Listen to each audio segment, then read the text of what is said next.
On This Week in Enterprise Tech, what if I told you there were telecoms in the U.S. unregulated for years that were run by foreign governments? Sound like spy games? We'll talk about it. Your organization probably doesn't really know how big their attack surface is. Curtis will take us through that. Plus, Brian Curtis and I talk with a great guest, Kevin Wang, head of business operations at Sand Studio. He takes us through MDM and its necessities for organizations, especially ones with a remote workforce. Shouldn't miss it. TWiT on the set. This Week in Enterprise Tech is brought to you from LastPass Studios. Stay in control when it comes to your company's access points and authentication. LastPass makes enterprise-level security simple for your remote workforce. Check out lastpass.com/twit to learn more. Podcasts you love. From people you trust. This is TWiT. This is TWiT, This Week in Enterprise Tech, episode 397, recorded June 12th, 2020. Mind your devices with MDM. This episode of This Week in Enterprise Tech is brought to you by Worldwide Technology. WWT's Advanced Technology Center is like no other testing and research lab with more than $500 million of equipment, including solutions from key partners like HPE and Intel, and it's virtual, so you can access it 24/7. To learn more about WWT and the ATC and become a member of their growing community, go to wwt.com/twit. And by ExpressVPN. ExpressVPN is an app that reroutes your internet connection to their secure servers so your ISP can't see the sites you visit. For 3 extra months free with a 1-year package, go to expressvpn.com/enterprise. And by Wasabi Hot Cloud Storage. Thinking about moving your data storage to the cloud? Wasabi is enterprise-class cloud storage at 1/5 the price of Amazon S3 and faster than the competition with no fees for egress or API requests and no complex storage tiers. Start a free trial at wasabi.com and enter code ENTERPRISE.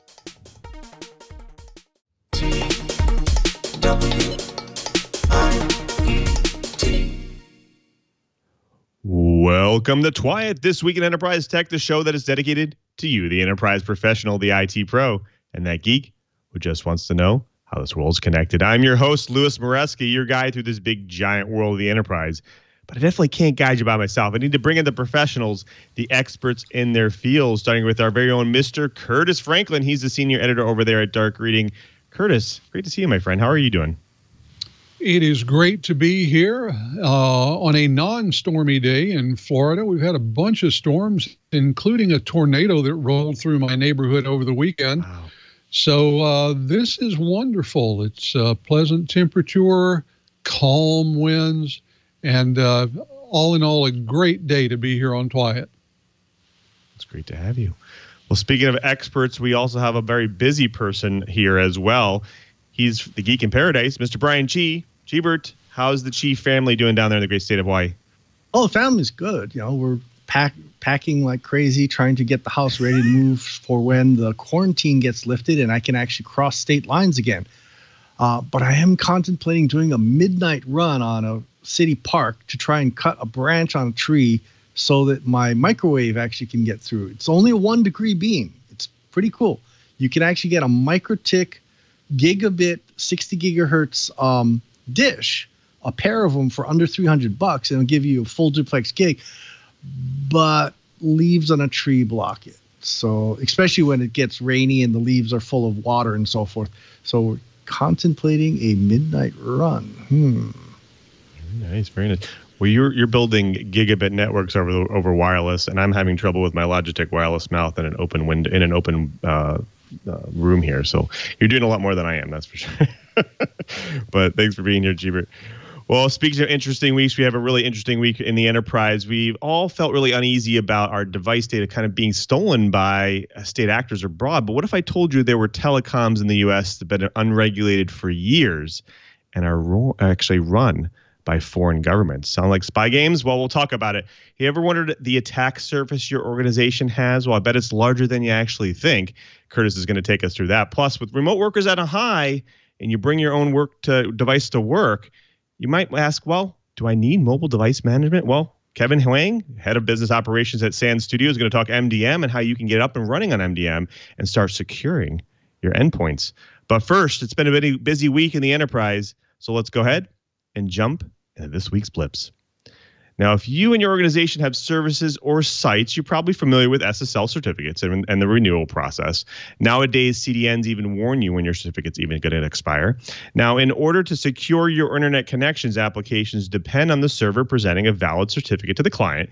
Now, the most common problem here, though, is the server certificate might be out of date. Now, normally, that's an easy fix. The server admin just goes and updates it. But in order to validate that certificate, the client must have a trusted root certificate from the issuing authority. Now, herein lies the issue for most devices out there, especially IoT and some mainstream electronics.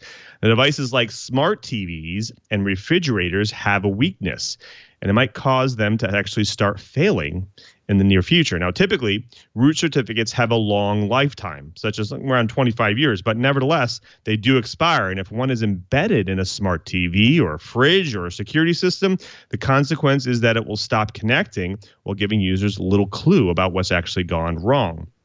Now, as an example, recently Roku streaming devices stopped working and had to be manually updated, and now an issue the company described as a global technical certificate expiration. Now, there was also issues at payment providers Stripe and Spreedly. Now, we're coming to a point in time now where there are lots of CA root certificates expiring in the next few years, simply because it's 20 plus years since the encrypted web really started off, and that's the lifetime of the root CA certificates. Now, this will catch up to some organizations, and it'll catch them off guard in a big way. Now, the smart TV manufacturers might release updates for a couple of years, but we're talking a decade or more if you want to resolve the actual problem. Now, Apple does a better job than most organizations in this particular problem. It keeps things up to date. But if you're running a service with legacy clients that need to consider how your choice of CA can affect them, we can continue to sound like a broken record here in TWiT, but this is all part of a broader issue, which is we generally aren't fantastic at keeping things up to date, right? Well, hopefully manufacturers will soon get the message and keep our services upgraded. Well, famously reliable Honda had a breakdown due to malware. Honda was forced to temporarily pause production and vehicle shipments at some of its plants around the world earlier this week due to a cyber attack. While production has resumed in most of its facilities, new details have emerged on the type of attack that shut the company down. Looking at the code, we identified several markers related to the Ekans Snake ransomware and several text strings containing the word Honda, said Jerome Segura, Director of Threat Intelligence at Malwarebytes. Snake ransomware emerged in December 2019 and was relatively straightforward as a ransomware sample in terms of encrypting files and displaying a ransom note, though it also contained additional capabilities to forcibly halt several processes, including some linked to industrial control system operations. This indicates to many researchers that it was designed with manufacturers in mind as potential targets. Its authors recognize destructive attacks on manufacturing and industrial environments cause downtime, and downtime equals cost. By targeting ICS systems in these environments, they create a simple equation for their victims: the cost of downtime measured against the cost of the ransom. Well, in this case, the story is about plundering of crypto keys from the ultra-secure Intel SGX.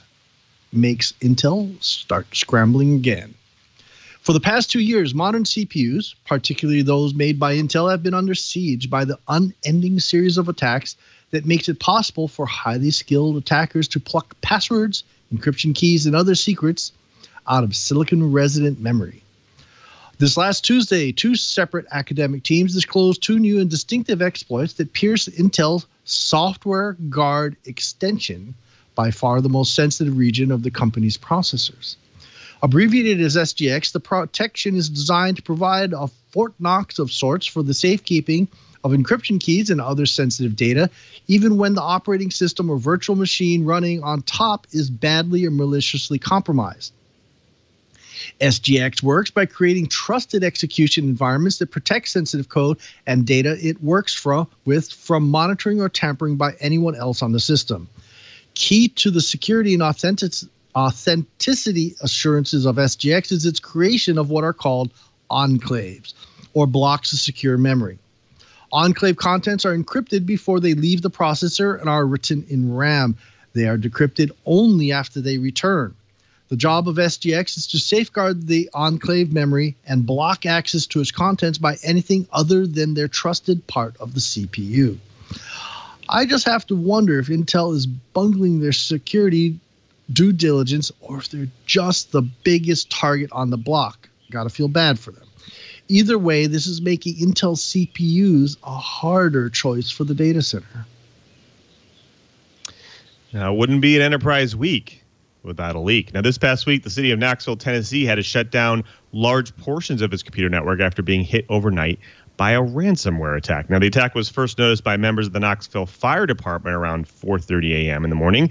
Now, shortly after that, Knoxville Chief Operations Office sent an email to its employees notifying them of the breach, and he wrote to all employees saying, "Systems are currently following recommended protocols. This includes shutting down servers, our internet connections, and PCs. Please do not log into the network or use computer applications at this time." Well, that's after you actually log in your email and get this email. But early in the day, the next city's website was also unreachable. Knoxville finds itself in the company of a growing list of municipalities that have been hit by the scourge of ransomware. Now, two of the better-known incidents of ransomware affecting cities happened in 2018 in Atlanta and Baltimore, resulting in the cost of $7 million and $18 million, respectively. Now, Knoxville is the 51st U.S. state or municipal entity to be affected by ransomware this year. Now, in 2019, there have been tracked as many as 113 state and municipal government agencies that were infected by ransomware. Now, there's not enough information yet to determine which of the ransomware strains were used in the attack against Knoxville. However, on the good news side, there's no evidence that financial or personal identifiable information have been accessed. Well, actually, so far at least. If the data has been encrypted, it could have also been downloaded, so the time will tell whether the data shows up in auctions on the dark web. Now, as most of these stories end, Knoxville is looking for better ways to mitigate this in the future and ways to have fault tolerance with better backups. Well, for many users, mobile banking means mobile theft. A recent surge in the use of mobile banking apps in the U.S. prompted the FBI this week to warn smartphone users to be on the lookout for increased mobile malware and fake apps. In a public service announcement Wednesday, the FBI's Internet Crime Complaint Center cited U.S. financial data indicating a 50% increase in mobile banking since the beginning of the year. 36% of Americans, in fact, said they plan on using mobile devices for banking, and 20% said they'll be visiting physical bank locations less often, the FBI said, citing recent studies. Individuals who are not cautious about where they download mobile apps from could end up installing banking Trojans on their phones or tablets that are designed to steal online account login credentials. Often, the malware is concealed in or disguised as legitimate applications like games and productivity tools. Malicious apps that impersonate legitimate banking apps are another major issue. Such apps often look and behave almost exactly like legitimate banking apps and are designed to steal account login credentials as well. Now, mobile phishing is still another fast-growing problem. A recent study by security vendor Lookout showed a nearly 67% increase in mobile phishing encounters among corporate users in the U.S. Many of the campaigns are targeting mobile banking users. The FBI has urged mobile users in both personal and workplace environments to only obtain their banking and other apps from trusted app sources or their company's own mobile app stores. It also urged individuals to use strong passwords and enable two-factor authentication wherever it's available. Apple plans to announce a transition to ARM for all Macs at WWDC 2020. At its World Developers Conference, WWDC, later this month, Apple plans to announce the beginning of its transition from Intel-based Macs to ARM-based ones with internally designed CPUs, according to a report from Bloomberg. The report comes from Mark Gurman, who has generally good track record on reporting the internal workings of Apple and cites, quote, people familiar with the plans. The sources say that Apple is working on at least 3 different system-on-chips for Macs. The first would be based on the A14, a processor planned for the new iPhone models coming later in 2020. The Mac processors would be manufactured by Apple partner TSMC, quote, using a 5 nanometer production technique. The project is codenamed Kalamata within Apple's walls. WWDC begins on June 22nd. For the first time in its history, it will be an online-only event this year, a result of concerns related to the COVID-19 pandemic.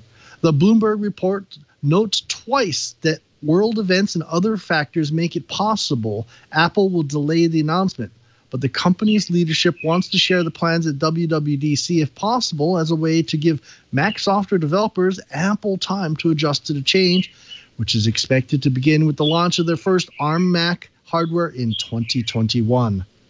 So following up on my previous blip, one has to just wonder if this move is also being driven by Intel's string of CPU security problems for the silicon giant.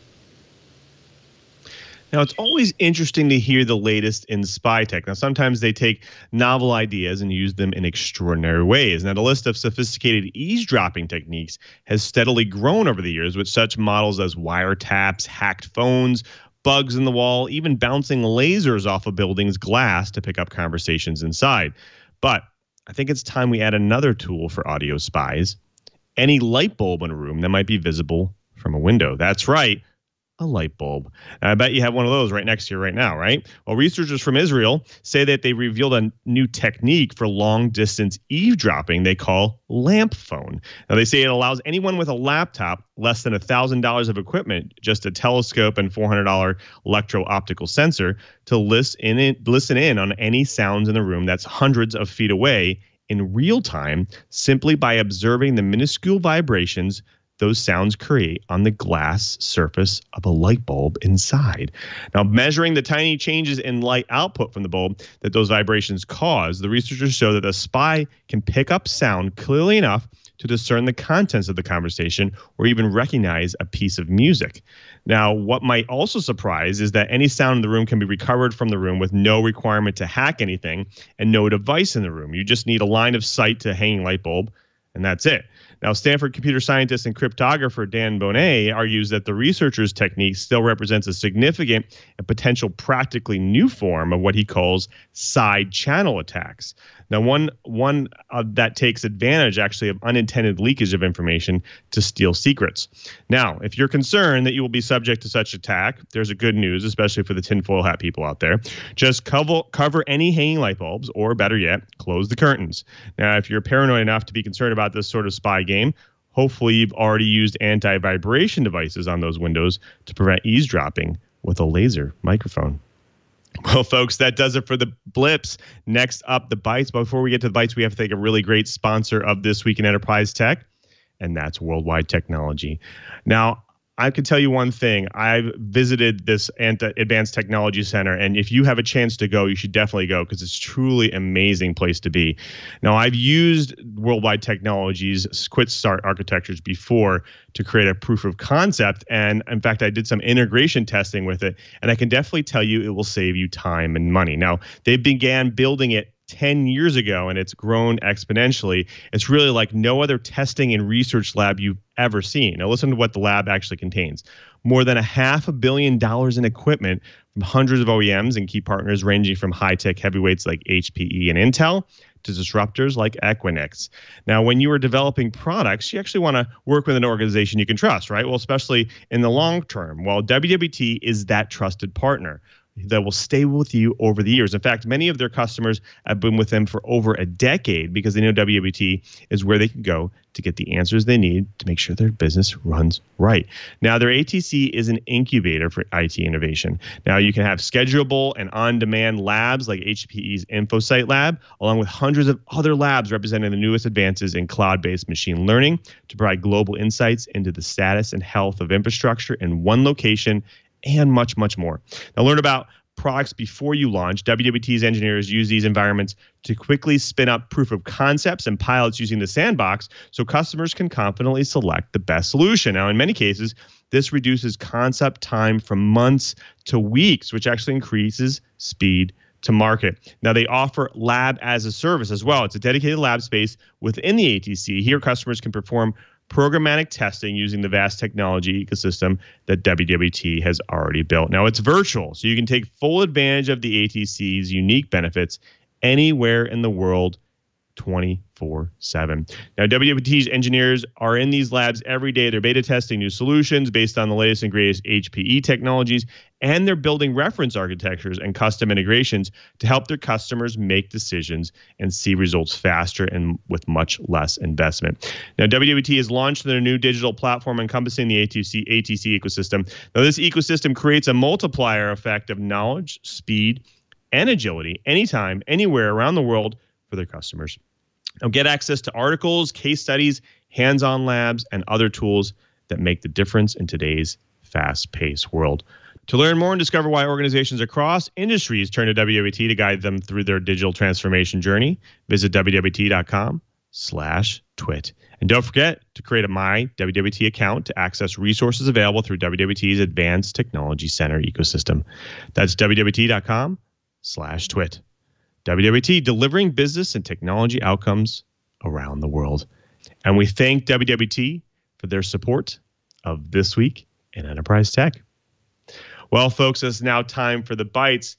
Now, if the announcements of foreign devices companies using people's data unknowingly surprise you, I bet you'll be even more surprised when you hear that there are actually 3 carriers headquartered in China and owned by the Chinese government that operate in the U.S. and have been operating for nearly 20 years with little to no oversight from the federal government. That's right. Now, China Telecom America, CTA, China Unicom America, CUA, and ComNet USA are 3 of the floating island carriers that are called out in a recent report written by the U.S. Senate's Permanent Subcommittee on Investigations. Now, according to the report, and information we already know, is that the Chinese government engages in cyber and economic espionage efforts against the U.S. However, the part you might not know is that they use telecom carriers operating in the United States to potentially further these efforts. Now, the report comes 2 months after the FCC stepped up in its scrutiny of telecom companies controlled by the Chinese government. The FCC issued orders to China Telecom, China Unicom, and ComNet owner Pacific Networks, directing them to, quote, to explain why the commission should not start the process of revoking their domestic and international section authorizations, enabling them to operate in the United States.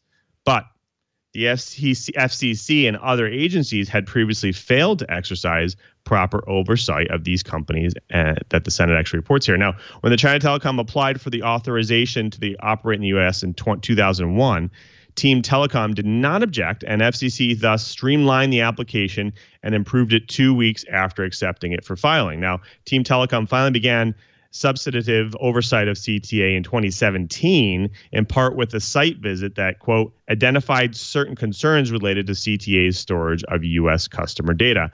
Now, even after being asked to supply data, Team Telecom provided no records of explanation of it conducting further interviews.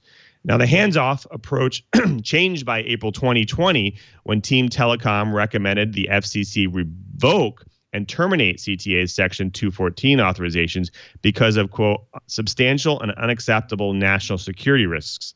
Now, Team Telecom warned that CTA's facilities-based authorization allow it to request interconnections with the U.S. carriers, and that CTA had, quote, already established relationships with major U.S. carriers, including Verizon, CenturyLink, and AT&T. The FCC is still considering Team Telecom recommendations to revoke CTA's authorizations. Now, I do want to bring my co-host back in, starting with you first, Curtis. Is the damage already done here? Can they really prove that these telecoms have done anything wrong now? Well, I think it's going to be very difficult to prove any sort of damage, or for that matter, any sort of intent, now that the telecoms are aware that someone is looking very deeply into their operations. This is one of those things where it's very difficult to have both an unregulated environment and an environment where there's a lot of scrutiny of certain companies. You kind of have to choose one or the other. We have, over the last 30 or 40 years, gone down the path of less and less regulation, less and less oversight, because we've been told that this is better and better for business and for consumers. I think it could very well be better for shareholders, but this is an example of the advantages to consumers being largely theoretical. Right. Yeah, I think it's interesting because I think they're too far along here. And Cheeber, I want to throw this to you. What do you think? Is the only way to really fix this now is to just revoke their ability to operate in the U.S.? I don't know. One has to wonder. Are they trying to basically tap the United States? So keep in mind, the whole deal with the internet is transiting between different ISPs. If these three fairly major ISPs are positioning themselves and then undercutting the transition rates between, when they move from one side of America to another, whatever, they've automatically just put themselves into a place where they've created a perfect place for man-in-the-middle attacks, a perfect place to insert taps and things like that. Now, so that's the Chicken Little point of view.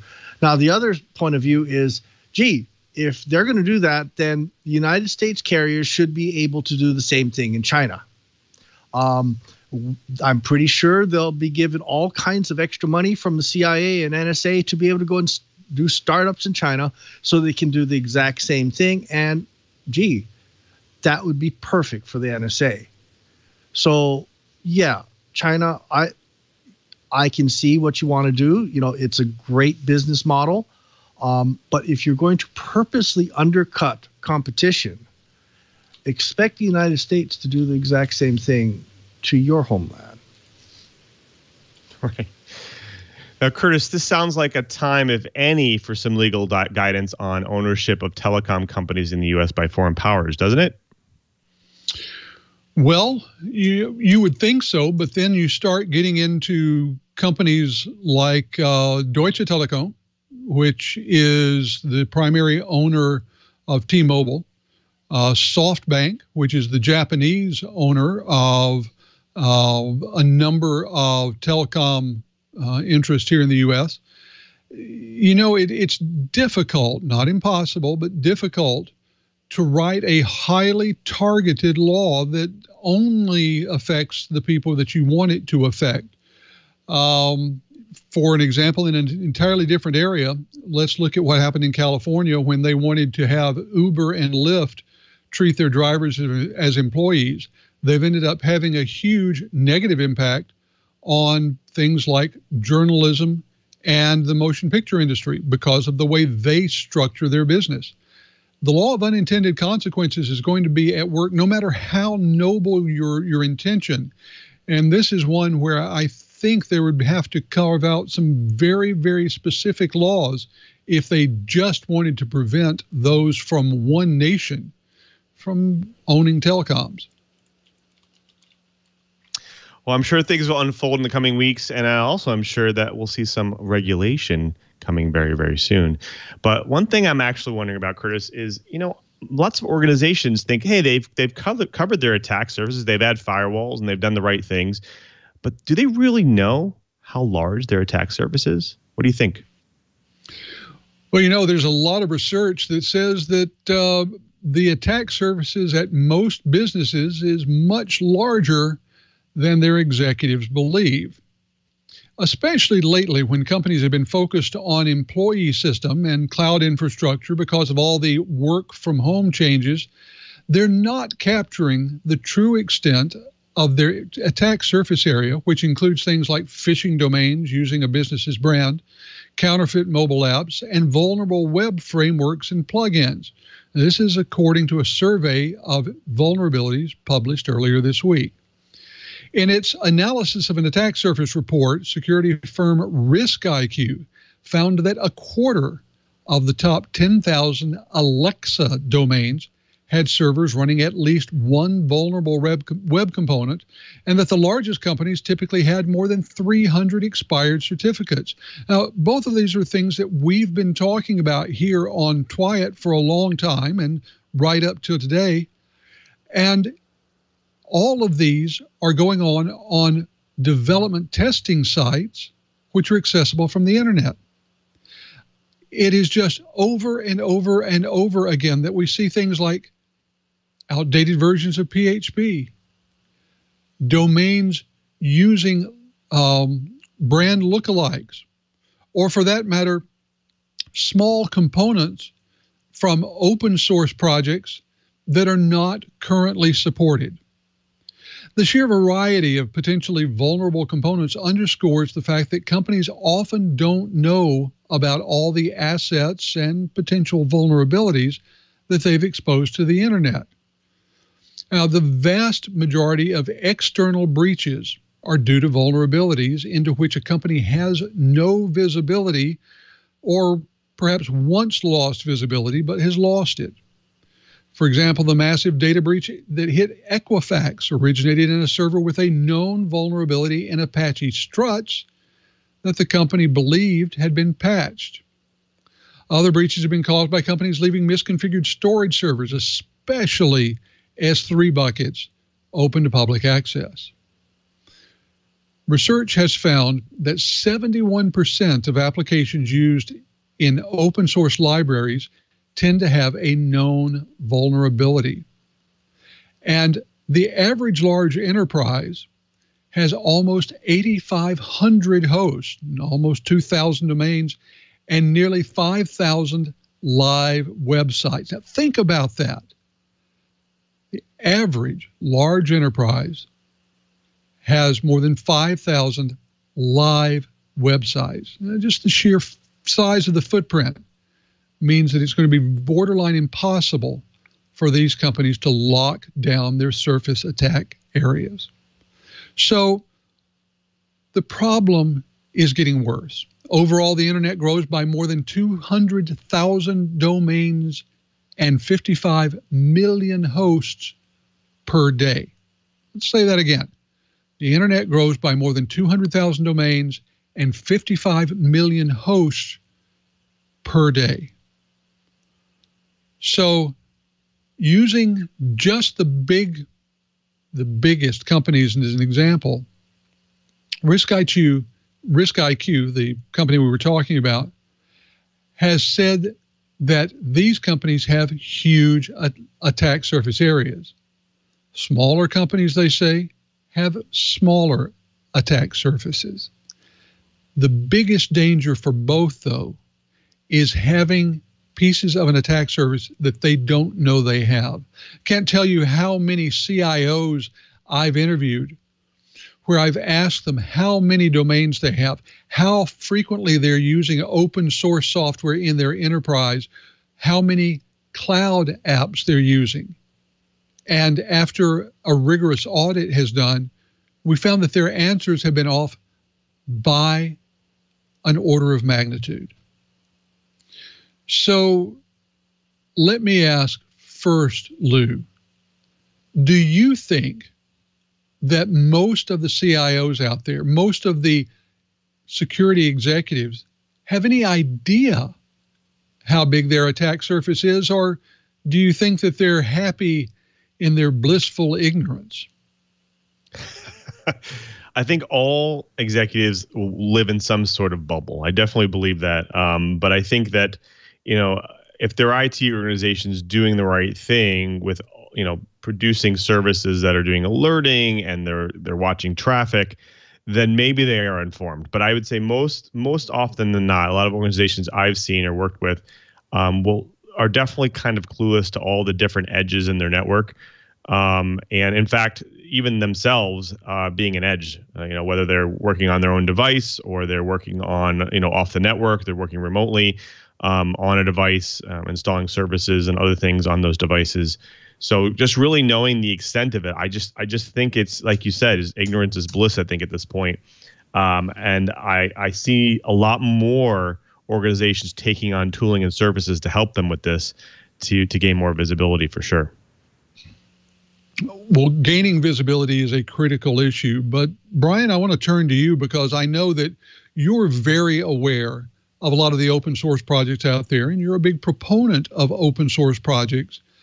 But for an organization of any size, anything bigger than a mom and pop, even if they know what their exposure is there anything they can realistically do about it? Or is this a case where knowing the risk and mediating the risk are two entirely separate instances? Well, I think we've got an even more basic problem. A lot of these smaller organizations, a lot of research, academics, and so forth, have a really big lack of respect for IT professionals. They don't want to spend the money on it. I can't tell you how many small mom and pop stores have gone in, and it's a clerical or a secretary or someone like that that's running their IT. And they're doing it off something akin to a recipe book. So many times I've gone into a mom and pop organization and they are years out of date on updates. So one of the things I've just was working on earlier today was how to purposely delay Windows 10 updates. It's actually harder than you'd think to do that. And I'm really sure if we manage to get some Windows 10 designers and managers into a room and get them to speak honestly about it, that is probably a move that was done on purpose to try and combat the fact that the vast majority of America or the world don't update on a regular basis. So unless you're willing to go into the guts of the operating system, you can only easily postpone a Windows update for 14 days. So this is one of those things that's happening. I can't tell you how many vulnerabilities a major research project has because, like, for instance, the one that I'm working on, I was only funded 10%. And this is really common for a lot of major research projects where they consider IT spending to be so far down on the priority list that that's the kind of funding they're willing to give for IT support. So I think the United States, especially, world in general, is actually making their own bed. And a lot of these updates, a lot of these security holes and so forth are being left undone because so many people are ignoring IT as a profession unless they're a large organization.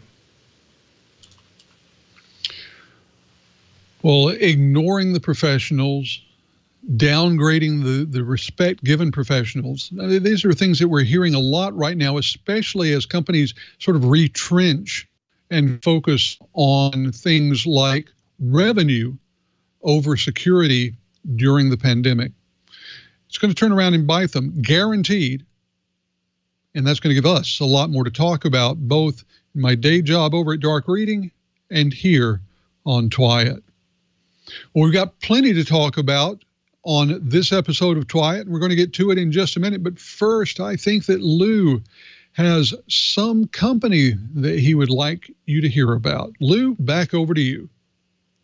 Thank you, Curtis. Yeah, that's right. Next up, our guest is going to take us through some pretty fancy MDM questions and some topics there. But before we get to that, we're going to thank another great sponsor of This Week in Enterprise Tech, and that is ExpressVPN. Now, when I travel for business, I need a way to ensure that my data is safe, right? No matter what internet connection I'm using. Like me, you probably hop between Wi-Fi networks, or even abroad, you tether your device or maybe even a hotspot.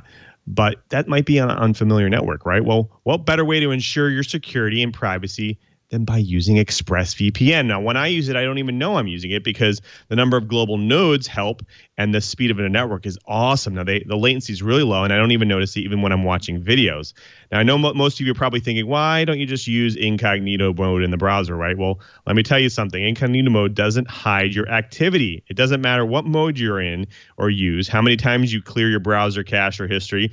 The internet service provider can still use every single website you've ever visited. They can still see that. That's why even when I'm home, I never go online without using ExpressVPN. Now, it doesn't matter if you get your internet from Verizon or Comcast or any other local ISP. ISPs in the U.S. can legally sell your information to companies. Now, ExpressVPN is an app that reroutes your internet connection through their secure servers so your ISPs can't see the sites you visit. Now, ExpressVPN also keeps all of your information secure by encrypting 100% of your data with the most powerful encryption available. Now, most of the time, I didn't even realize I have ExpressVPN. In fact, I have it on right now. It runs so seamlessly in the background. It's so easy to use. All you have to do is tap one button and you're protected. That's it. ExpressVPN is available on all of your devices, phones, computers, even your smart TV. That's right. So there's no excuse for you to not be using ExpressVPN. Now, protect your online activity today with the VPN rated #1 by CNET and Wired. Visit my exclusive link, expressvpn.com/enterprise, and you can get an extra 3 months free on a 1-year package. That's expressvpn.com/enterprise, expressvpn.com/enterprise to learn more. And we thank ExpressVPN for their support of This Week in Enterprise Tech. Well, folks, it's now my favorite part of the show. We actually get to bring in a guest to drop some knowledge on the TWiT. Today we have Kevin Huang, Head of Business Operations at Sand Studio. Welcome to the show, Kevin. Hi, guys. Thank you for having me. Absolutely. Now, before we get into MDM, because I know our audience loves hearing about some new technology, some new options, they also love hearing about people's journey through tech. Can you maybe take us through your journey through tech and what it brought to you to Sand Studio? Absolutely. So in the past 20-year experience in software, I've actually been in several roles. I've been a product manager, project manager, in marketing and sales. I'm sort of an entrepreneur person who prefers to participate in journeys, during its startup phase. So the past projects I've involved in, including building an internet advertising network, working on the software project that does PC backup and recovery, and I also push the software product to OEM, to bundle with the PC in the OEM space, have it shipped out to the market, and I also work for a startup that developed 3D software technology for feature phones. That was back in the feature phone era. And I also worked in projects such as location-based services. So this is more on the mobile internet side. So like I said, my focus in the past couple of decades have been in projects in the startup modes. So it's been a interesting journey. I kind of witnessed the paradigm shift from internet to mobile internet, from software to SaaS or software as a service. So it's very interesting to see that everything kind of just joined together as what we see today. So I'm sort of the person who, whatever I do, I like to work on projects or products that has the potential to change people's lives, to improve people's lives or operations of all kinds of businesses. So that's the biggest reward I get from my projects. So due to the above reasons, this is why I joined Sand Studio a couple of years ago. Fantastic. Now, our audience is pretty tech savvy. They manage some complex networks out there in organizations, but MDM can sometimes be a mystery to them. Can you maybe take us through the basics and maybe what some of the advantages are of it? Sure. Perhaps I can answer this question from how MDM has evolved in the past years. So, the term MDM really is not something you can read right out of dictionary. So it really depends on what industry you're facing, what problems or pain points you have. So for us, for Sand Studio, we have this product called AirJoy Business. So it's a B2B product just to rewind a little bit, our company started back in 2011, and it's not really a startup, when I joined, but I actually joined this project when AirDroid's business started. So the company started back in 2011 in the consumer market. So we had this product called AirDroid, and the primary feature for AirDroid is to have people access their smartphones remotely, from PC without having to be connected through a USB cable. So a very typical use case is that when you're at work, you have your phone in your pocket, your bag, and it's quite inconvenient that you have to take the phone out of your pocket very frequently. So instead, you can access the smartphone from your PC, to do several primary tasks, such as receiving and sending SMS messages, and uploading, downloading pictures. A lot of people use AirDroid for backing up their phones, for the personal data, etc., and doing two-way file transfer, all that. So AirDroid has become a blockbuster on Google Play, ever since till today. So moving down a few years later, we noticed that there's a special trend that a lot of AirDroid users are actually using a product for business purposes. So that was a very interesting finding. The reason why we had such discoveries is because we have customers come ask us, how I can deploy this application, in my business environment, on company-owned devices, and even on non-smartphone and tablet devices, such as digital signage displays, point of sale systems, or even TV box, smart walkie-talkies, and which this is a case study I'm going to mention later. So moving down the road, we decide to extend our product line into the B2B space. So that's when AirDroid business came into play. So the objective. Really quick before we get to AirDroid, I want to talk a little bit more about just the basics of MDM, because I think you kind of alluded to them a little bit in there. Obviously, devices supported sounds like smartphones, notebooks, tablets, maybe other devices, even some point of sale devices out there. What are some of the things that MDM is helping you with? I know that a lot of people are afraid that if I install this on my own device, they're going to be able to watch all my traffic or whatnot. Is it basically just to secure all points within that device, or what is that? What are MDM actually trying to do? Security is definitely something that businesses care about, but based on the feedback we collect from our customers, providing remote IT services comes as a first priority, comes as the highest demand. So the category would divide into 4 different parts. So there are company-owned devices, there are customers-owned devices, there are manned devices, meaning there's a person operating the device at the device end, and there are unmanned devices such as digital signage, display in a public area, unattended.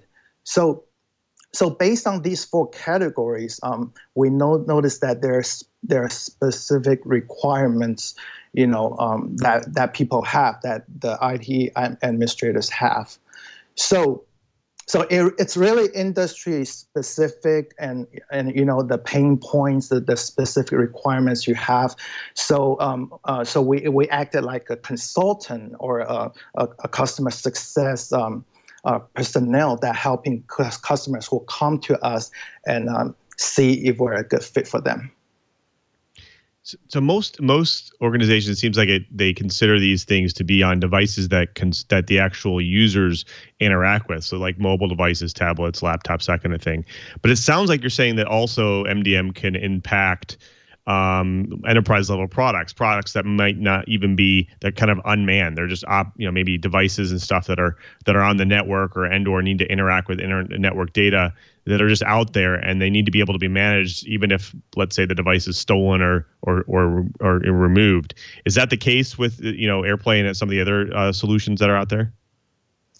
Well, like I said, there's a big portion of our customers who acquire our product for to provide IT services, and the problem to solve is without MDM, you usually have to send a technician out to the field.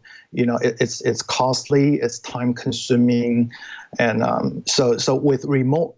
With the capability of having remote access to the device will solve most of the problems. Right. So I guess one example is I noticed that there was an organization a while back. We talked about a breach where somebody had gone into a store, one of the big stores, big brick and mortar stores out there, and they actually stole a POS device that had a bunch of data on it. Is that something that MDM can help with if like these types of machines are just physically stolen? Yeah, definitely. We do have customers that put security on top of everything. So for us we need to be able to track down the devices. We need to be able to provide location tracking or route tracking, to make sure the device is safe. It's still being operated by an appropriate personnel. So a good example that we have is an industry of logistics. We have this customer in Europe who's in logistics, literally have over 2,000 trucks, running across the country. So first of all, they want to make sure that devices, this is to mention that each truck has a smartphone equipped, in a truck. So they want to make sure the trucks are tracked down. They want to make sure the trucks are going the right way. They're not going extra miles. They're taking the shortest distance to reach the final destinations. And they want to know if they where the truck is, if they lost connection, lost communication with the drivers. So security, tracking down the devices, make sure everything's up and running for better management purposes. So all that. So that will answer the question that you just asked. Thanks, Kevin. Yeah. When we come back, we want to talk a little bit more about some of the implementations and, of course, more about the security usages of MDM. But before we do that, I do want to thank another great sponsor of This Week in Enterprise Tech, and that's Wasabi Hot Cloud Storage. Now, you're probably already storing data. It could be on-prem. It could already be in the cloud. But think about this. Wasabi is 80% cheaper than Amazon S3 and significantly cheaper than on-premise storage. Now, typically, you can store data in Wasabi's cloud for less than just the annual cost of the maintenance fees on the same amount of on-prem storage. That's right.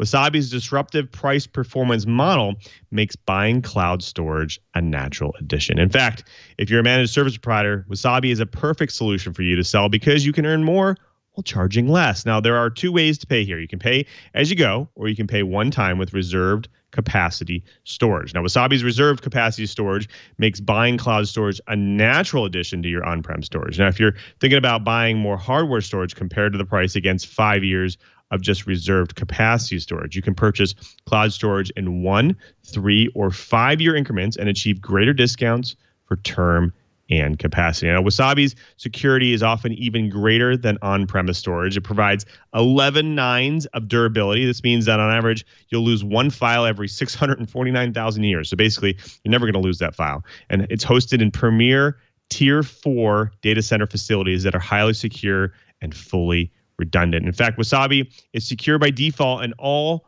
data stored in Wasabi Cloud is always encrypted at rest, even if the requested party doesn't specify encryption. Now, Wasabi follows industry best security models and design practices. They have access control mechanisms such as bucket policies and access control lists, and they can be used to selectively grant permissions to that data. Now, your data will be immutable. It's preventing data from being erased or altered. And You'll be protected from hackers, malware, and even yourself. That's right. Sometimes we make mistakes. Now, Wasabi has active integrity checking where all objects stored are checked for integrity every 90 days. Plus, they're compliant. They have HIPAA, FINRA, and CGIS compliance as well. Now, Wasabi is not just highly secure, disruptive technology that's turning the industry on its ear. It's storage that's 80% cheaper and up to 6 times faster. 6 times than the industry leaders out there. Now, if you're ready to reduce your cogs and get all things you need to be performant and compliant and secure, go try Wasabi right now. Go build something great. Calculate the savings for yourself and start a free trial of storage for a month. Go to wasabi.com, click the free trial link, and enter code ENTERPRISE. Join the movement and migrate your data to the cloud with confidence. Go to wasabi.com and make sure to use the offer code ENTERPRISE. And we thank Wasabi for their support of This Week in Enterprise Tech. Well, folks, we're talking with Kevin Huang about MDM solutions out there. Kevin, I do want to bring my co-host back in because they're chomping at the bit here in the background. Chee, I want to throw this to you first. You have some questions about MDM, right? Well, a lot of this is, MDM is a great platform, but we need, I think our viewers are going to want to know what kinds of platforms can you do MDM for? And are there some limitations? Some platforms may not let you go as far as others. In terms of platforms, it really comes to what kind of operating systems your devices are. So based on my observation, most devices out there are based on Android, but there are also Linux devices, there are Windows devices, there are even iOS devices that we have to we have to manage. So by nature, the more profound features we provide, to the device really depends on the openness of the operating system. So for us, the reason why we're focusing on Android devices is because the Android devices has been booming in the past years. So like I said, other than the typical smartphones and tablets, the range of devices even extended to digital signage, POS devices, walkie-talkies, and even medical devices in the medical centers or hospitals. So that's why we selected the Android-based devices, as our first stage in our product roadmap to fulfill, because we're just getting overwhelming requests from our customers wanting to manage their Android devices. Great. As our viewers start thinking, maybe MDM sounds like a great idea. I should look at it, especially with COVID-19 coming up, and we went from maybe a 20% mobile workforce to 100% mobile workforce. What kinds of changes have you seen with MDM because of COVID-19? That is a very great question. In the beginning of the COVID, we tried to figure out how correlated, how much correlation we have, with COVID-19 in terms of work from home. So at the end, we realized that if the devices are company owned, they're not in the super big urge, having to adopt an MDM so they can remotely manage their company owned devices. But if the devices are customer owned, meaning our customers may be a managed service provider, and before COVID, they had to send out technicians, to the field to fix the malfunction devices. But during COVID, they're not able to travel, so they had to adopt some kind of MDM in a very short period of time, so they can keep their work going. And a special topic I'd like to bring up is the medical field. We do get quite a few inquiries from hospitals or doctors during this special hard time. So there are two types of inquiries we get. One is directly related to COVID. So we get inquiries from doctors who actually take care of the COVID patients. So they're in the risk of getting infected. So they have these medical devices in next to the patients, monitoring the conditions of patients. So when they want to get the reading from the devices, they have to figure out a way, to minimize the chances of having direct contact with the patients. So they came to us and asked us, hey, if your solution is able for me to access the tablet at the patient's spot, so I can read the readings remotely, so I don't have to get in close contact with the patients. So that's the category of personnel's indirect relation with the COVID patients. And the other category is actually the opposite. So for the medical personnel who have no directly relationship with COVID, for example, doctors, they try to enter, they try to go to hospital, last time. The hospital has been a risky place. So a lot of medical personnel tend to spend more time working from home, but when they have to have the needs to access the medical devices, to get the readings, to do some kind of operations, and those devices are by any chance Android based, so they need the MDM solution for them to fulfill such requirements. So this is the special situations and requirements that we get during the pandemic.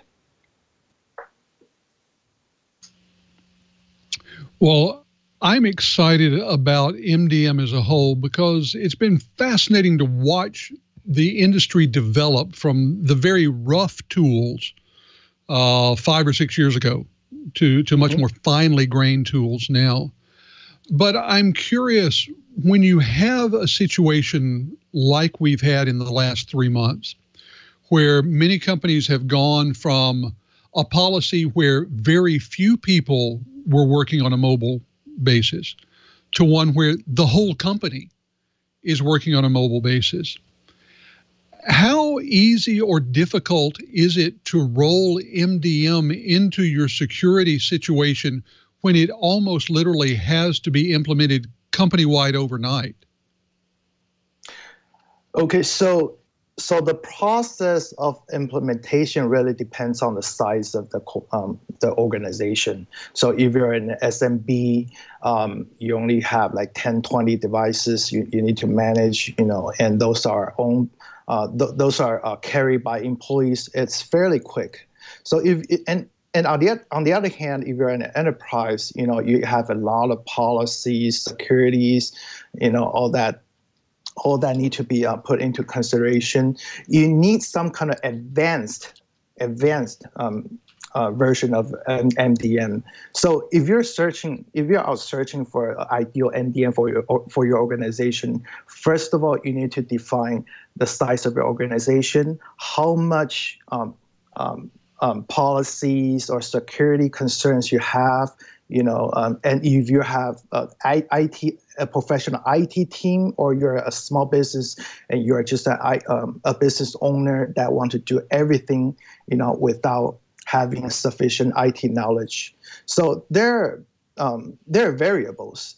So before anyone or any organization that wants to start looking for an MDM solution, there's a process of self-assessment you have to go through. Like I said, size of your organization, if the devices are company-owned or customer-owned, if they're manned or unmanned, you need to answer all these questions in order for you to go out to find the most ideal solution.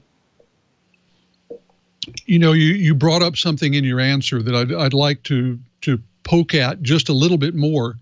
And that was when you were talking about small business Normally, when we think about MDM, you're thinking about a large organization that does have a dedicated IT staff with some expertise there to do implementation.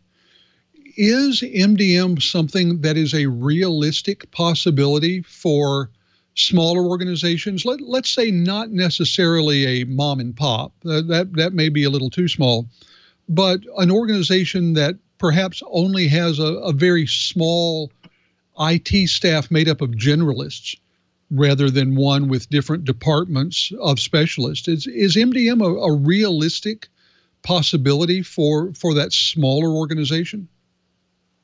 Yeah, definitely. MDM is not really a term or a product specifically designed for enterprise. So for us, we have a big portion of our customers are actually SMBs. So most of these customers start from as little as 10 devices.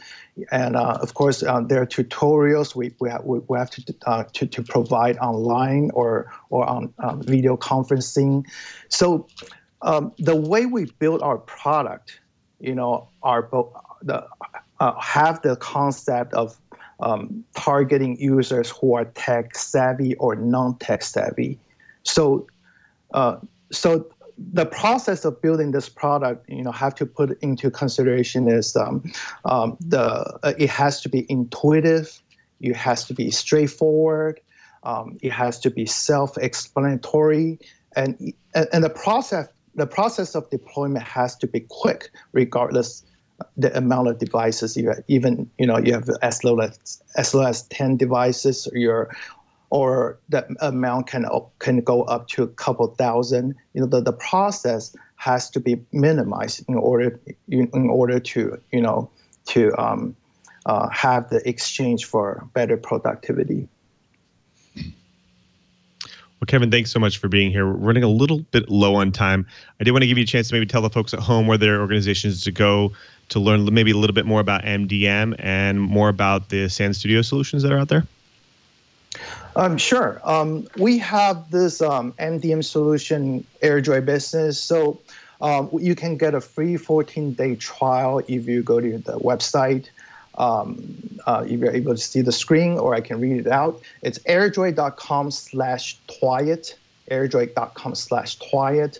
So just a few seconds for a brief product intro. First thing, you log into the admin console, you can see this device wall. So everything you have, all the devices you have enrolled, you can see it at a quick glance. And you can do ad management, you can do bulk file transfer, you can do application management. You can even have the option to use the kiosk mode to lock down the devices if the devices are designed for kiosk purposes. And we also recently launched this special product called Remote Support. So if you're in the IT service space, you're having to provide customer service, to your end users, your customers, remote support will come into a very good play for you. And also, if you have a chance, you can email me at kevin.huang, HUANG, @airjoy.com. I will be able to help you personally with a special discount if you eventually decide to get on board with us. Thanks again, Kevin, for being here. Well, folks, you've done it again. You sat through another hour of the best dang enterprise podcast in the universe. So keep your IT team on high alert with TWiT. I want to thank everyone who makes this show possible, especially to my co-hosts. Starting with our very own Mr. Brian Chee. Cheebert, what's going on with you in the coming week, and where can people find you? Packing, more packing. Oh, but I finally got the last of the accessories on my wife's new Subaru Outback. And we have a Thule luggage carrier on the car now. So now it looks like a mainland car instead of a Hawaii car. Anyway, I am ADV, NETLAB, Advanced Net Lab on Twitter. And if you want, throw me some show ideas. I'm Cheebert at twit.tv, or better yet, why don't you use TWiT at twit.tv? And that way your show idea or comment hits all the hosts. And Lou, we've had some good suggestions over the years. Absolutely, we have. Well, we also have to thank our very own Mr. Curtis Franklin. He's busy over there at Dark Reading, writing some great stuff. Curtis, where can people find you in the coming weeks and all of your work? Well, you can always find me at darkreading.com. And of course, especially over at the edge of Dark Reading, where some of my longer stuff is. In the coming week, we've got a piece on a couple of things that should be interesting. One, how has the topics that people are studying in IT changed during the pandemic? Some interesting stuff that I found as I talked to people who run the large websites for online learning and run some of the certification groups. I'm also doing a piece on an interesting question. If you could define a new normal in cybersecurity, what would it look like? And that's one where I'm actually interested in the opinions of the TWiT Riot. So if you want to send me a direct message to KG4GWA on Twitter, I would love to know what you think a new normal should look like. Thanks, Curtis. Well, thanks to you as well. You are the audience member, the person who drops in each and every week to listen and to get your enterprise goodness. And we want to make it easy for you to watch and listen, to catch up on enterprise news. Go to our show page right now, This Week in Enterprise Tech show page right now, twit.tv/TWiT.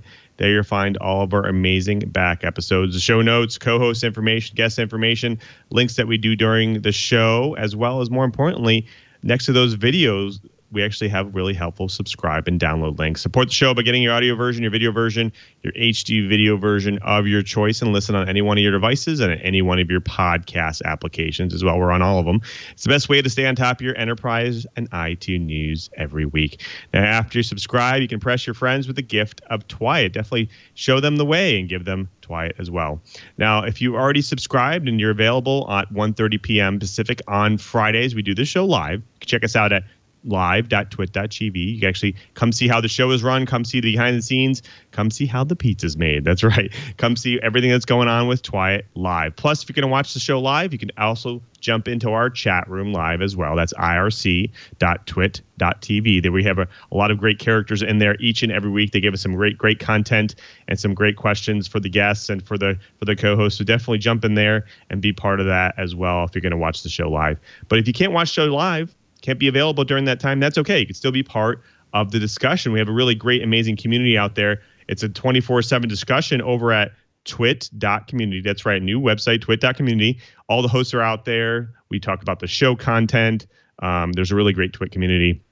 And we talk about all types of things from technology, all different types of technology subjects. So go ahead and jump out there right now, twit.community, be part of the 24/7 discussion.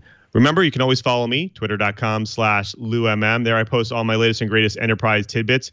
Plus, I have really great conversations with people like you. And of course, I also post sometimes a lot of the stuff I do during my normal work week at Microsoft, especially if you want to go check out some of that stuff. You can go to developers.microsoft.com/office. There you'll see all the latest and greatest ways to customize your Office solutions to make it more productive for you. I want to thank everyone who makes this show possible, especially to Leo and Lisa. They continue to support us each and every week. They're doing This Week in Enterprise Tech, and we could not do it without their support. So thank you to both of them. Of course, also thank all the staff at TWiT, as well as the engineers at TWiT. You guys have been working really hard, especially during this time, with COVID and everything remote. Thank you for all your support. Also, thank everyone who thanks also to Mr. Brian Chee again, because he's not only our co-host over here, but he's also our tireless producer. He does all the show bookings and all the show notes and the plannings for the show, and we really couldn't do the show without him. So thank you again, Brian, for all your support. And of course, before we sign out, we have to thank our TD for today, Jeff. Jeff, thank you for being our rock man. You're keeping us on time. You're keeping us running smoothly. Thank you for all your support, man. You're very welcome. I really enjoy it, guys. It's really fun. It took a while to catch up, and try to understand what you guys are talking about, but I'm really getting educated every day. So it's pretty cool. Really love it. Good job, too. Everybody looked and sounded great. Fantastic. Well, thanks again for all your help. And until next time, I'm Louis Maresca, just reminding you, if you want to know what's going on in the enterprise, just keep TWiT. Hey folks, I'm Micah Sargent, host of Hands on iOS right here on the TWiT network. If you've got iOS devices or watchOS devices or tvOS device, any kind of Apple mobile device, you are going to want to check out Hands on iOS. It is the best way to make the most of those devices. I walk through tips, tricks, and everything in between, plus answer your questions. So be sure to check it out. It's twit.tv/HOI.